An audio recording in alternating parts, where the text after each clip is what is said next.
Hey bro, can you create a video about this effect? Dude, would you know Hello how my to friend, do this tutorial, make your your next next tutorial. Hello. Alright, listen, I did the research, I did the development, I even did some crying. In fact, I found out that contrary to what people thought about this effect, it's not actually done on Adobe After Effects with the Saber plugin. What? It's actually all done in CG, and you can tell because of the real reflections from the windows, the material of the car, and the ridiculously realistic reflections on the ground. That being said, if you don't know 3D, this is what you can achieve with Adobe After Effects.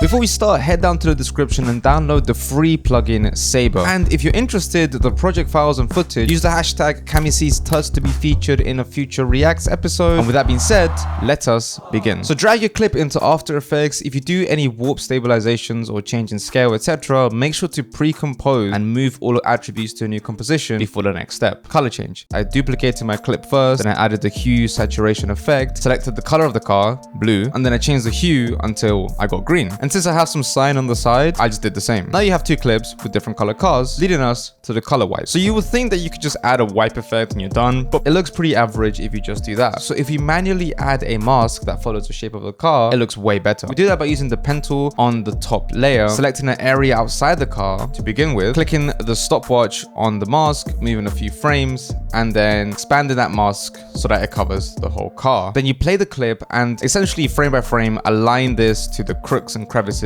of the car in order for it to match the right perspective. Take your time, because the Saber effect can only be applied to 2 points, a layer mask, or text, which means that we can reuse this exact mask we just created. You smart. Let's create a new solid, right click, new solid. Then we go to the mask we just created, Control C, and paste it onto our new solid. If the timings look misaligned, just press U to bring up all the points and then drag the clip to align the layers. And now you should have a very sexy blob over your car. Nice. Let me add a little bit of spice. Saber line. So let's drag in our Saber effect. Go to customize core type, layer mask, then go to render settings, composite settings, transparent. Boom. The effect's like 60% done now. You can go crazy and select the preset you want, but the first thing you really need to do is get rid of this mad extra line that we have here. To remove this, we go to customize core and we use start offset and end offset to essentially cut out that bottom section. Make sure to click the clock to add a keyframe and go through the frames, changing the size of this as it goes around the car. Noting that as the line passes behind the car, it's no longer visible. It looks a bit weird. And the next part is actually really long. We want the effect to really only affect the bodywork. And it's just weird if